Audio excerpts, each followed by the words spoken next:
அட்டகாசமான சுவையில் 4 விதமான ரசம் ரெசிபி தாங்க நம்ம இன்றைக்கி பார்க்க போகிறோம். ஒவ்வொரு ரசமும் ஒவ்வொரு சுவையில் ரொம்பவே நல்லா இருக்குங்க. உங்களுக்கு இந்த வீடியோவில் எந்த ரெசிபி ரொம்ப பிடிச்சிருக்குன்னு கமெண்ட் செக்ஷனில் எனக்கு சொல்லுங்கள். வீடியோ சேவ் பண்ணி வச்சுட்டு ட்ரை பண்ணி பாருங்கள், எப்படி செய்யுதுன்னு பார்க்கலாம். முதல்ல எனக்கு ரொம்பவே ஃபேவரட்டான ஒரு ரசம் ரெசிபி. இதுக்கு முதல்ல ஒரு சின்ன எலுமிச்சம்பழம் அளவுக்கு புளியை நல்லா வாஷ் பண்ணி எடுத்துக்கலாம். இப்போ இது கூட 150 ml அளவுக்கு தண்ணி சேர்த்துக்கோங்க. அடுத்து இது கூட ஒரு 2 நல்ல பழுத்த தக்காளியும் சேர்த்துட்டு இது அப்படியே இருக்கட்டும். இப்போ மிக்சர் ஜாரில் 1 டீஸ்பூன் மிளகு, 1.5 டீஸ்பூன் சீரகம் சேர்த்துக்கோங்க. அடுத்து 1/4 டீஸ்பூன் வெந்தயம், 1 டீஸ்பூன் மல்லி, அடுத்து 3 வரமிளகாய் சேர்த்துக்கோங்க. ஒரு 10 பல்லு பூண்டு சேர்த்துட்டு தண்ணி எதுவும் சேர்க்காமல் இது போல் நல்லா கொரகொரப்பாக அரைச்சி எடுத்து வச்சுக்கோங்க. இப்போ புளியும் தக்காளியும் நல்லா கை வச்சு அழுத்தம் கொடுத்து பிசைஞ்சு விட்டுக்கோங்க. பிசைஞ்சிட்டு திப்பியெல்லாம் தனியாக எடுத்துடலாம். இது கூட கொஞ்சமாக கொத்தமல்லியை நறுக்கி சேர்த்து நல்லா கையை வச்சு அழுத்தம் கொடுத்து பிசைஞ்சு விட்டுக்கோங்க. இப்போ கடாயில் 2 டீஸ்பூன் அளவுக்கு எண்ணெய் சேர்த்துக்கோங்க. எண்ணெய் காஞ்சதும் 1/2 டீஸ்பூன் கடுகு, 2 வரமிளகாய், கொஞ்சமாக கருவேப்பிலை, இப்போ நம்ம அரைச்சி வச்சுருக்க மசாலாவை சேர்த்துக்கோங்க. அடுத்ததாக 1/2 டீஸ்பூன் மஞ்சள் தூள், 1/2 டீஸ்பூன் பெருங்காயத்தூள் சேர்த்துட்டு லோ ஃப்ளேமில் வச்சு ஒரு 2 நிமிஷத்துக்கு இது நல்லா வதக்கி விட்டுக்கோங்க. மசாலா எதுவும் கருகாமல் பார்த்துக்கோங்க. இப்போ வதக்கி விட்ட பிறகு நம்ம கரைச்சி வச்சுருக்க புளி தக்காளி கரைசலை சேர்த்துக்கலாம்.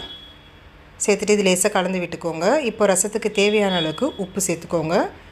நான் 1 டீஸ்பூன் அளவுக்கு சேர்த்துருக்கேன். இது கூட இந்த ரசத்துக்கு தேவையான அளவுக்கு தண்ணி சேர்த்துக்கோங்க. சேர்த்துட்டு இதை கொதிக்க வைக்க வேண்டாங்க. லேசாக நுரக்கட்டி வந்து ஒரு கொதி வர ஆரம்பிக்கும் போது ஸ்டவ் ஆஃப் பண்ணிவிடுங்க. அவ்வளோதாங்க, ரொம்பவே ருசியாக இருக்கும். எல்லோரும் வீட்டில் விரும்பி சாப்பிடுவாங்க. கண்டிப்பாக ட்ரை பண்ணி பார்த்துட்டு எப்படி இருந்துச்சின்னு சொல்லுங்கள். இப்போ அடுத்ததாக முருங்கைக்காய் ரசம் எத்தனை பேர் சாப்பிட்ருக்கீங்கன்னு எனக்கு கமெண்ட்டில் சொல்லுங்கள். ரொம்பவே ருசியாக இருக்குங்க. இதுக்கு குக்கரில் ஒரு 3 டேபிள் ஸ்பூன் அளவுக்கு பருப்பை ஒரு 10 நிமிஷத்துக்கு ஊற வச்சுட்டு அதுக்கப்புறம் சேர்த்துக்கோங்க. இது கூட ஒரு சின்ன எலுமிச்சம்பழம் அளவுக்கு புளி சேர்த்துக்கலாம். ஒரு முருங்கைக்காயை இது போல் கட் பண்ணிவிட்டு சேர்த்துக்கோங்க.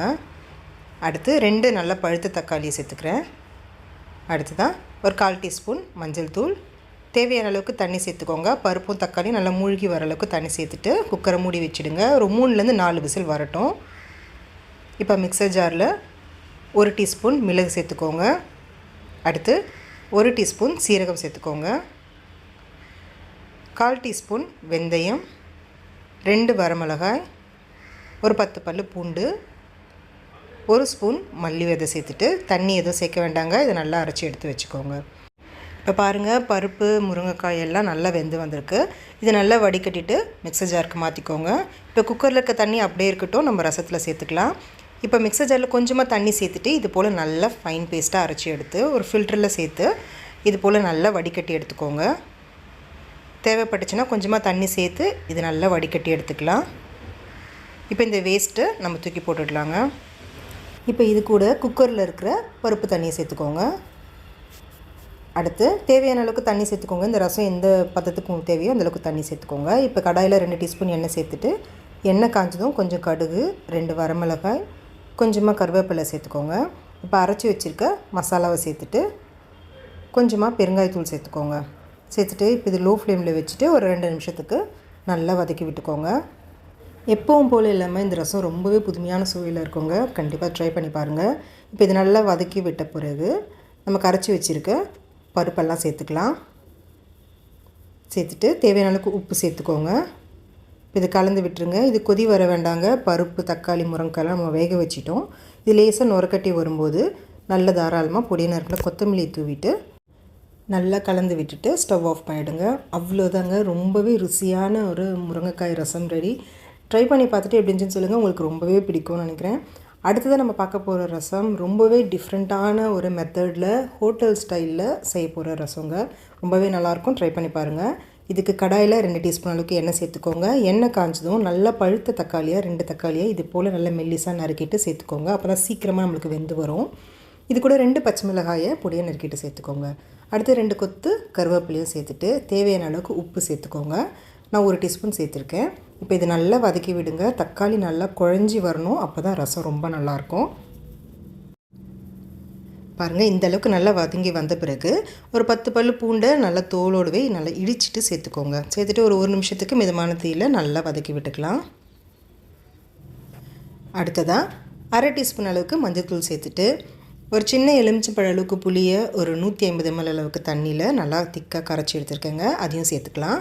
சேர்த்துட்டு இப்போ இது நல்லா கலந்து விட்டுட்டு 3 நிமிஷத்துக்கு இது நல்லா கொதி வரட்டும்.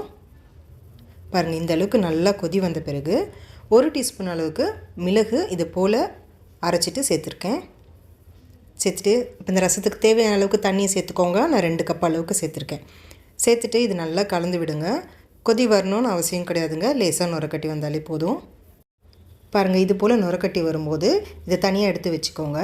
இப்போ தாளிப்பு கடாயில் 2 டீஸ்பூன் எண்ணெய் சேர்த்துட்டு எண்ணெய் காஞ்சதும் 1/2 டீஸ்பூன் கடுகு, 1/2 டீஸ்பூன் சீரகம், 1/2 டீஸ்பூன் சோம்பு சேர்த்துக்கோங்க. சோம்பெல்லாம் ரசத்தில் சேர்ப்பாங்களான்னு நினைக்காதீங்க, சேர்த்து பாருங்கள், ரொம்பவே நல்லாயிருக்கும். ஏன்னா நிறைய பேர் கமெண்ட்ஸில் இதை சொல்லுவீங்க.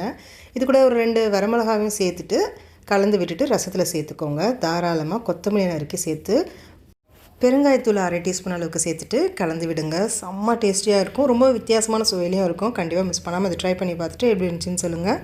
அடுத்ததாக ஒரு சிம்பிளான பருப்பு ரசம் தாங்க. இதுக்கு குக்கரில் ஒரு 3 டேபிள் ஸ்பூன் அளவுக்கு பருப்பை ஊற வச்ச பருப்பை சேர்த்துக்கோங்க. இது கூட ஒரு 2.5 தக்காளி, நல்ல பழுத்த தக்காளி சேர்த்துட்டு ஒரு 10 பல் பூண்டு, 1/2 டீஸ்பூன் மஞ்சள் தூள், ஒரு சின்ன எலுமிச்சம்பழ அளவுக்கு புளி, 1 டீஸ்பூன் எண்ணெய் சேர்த்துட்டு தேவையான அளவுக்கு தண்ணி சேர்த்துக்கோங்க. பருப்பு தக்காளியெல்லாம் மூழ்கி வர அளவுக்கு தண்ணி சேர்த்துட்டு மூடி வச்சுடுங்க. ஒரு 3-4 விசில் வரட்டும்.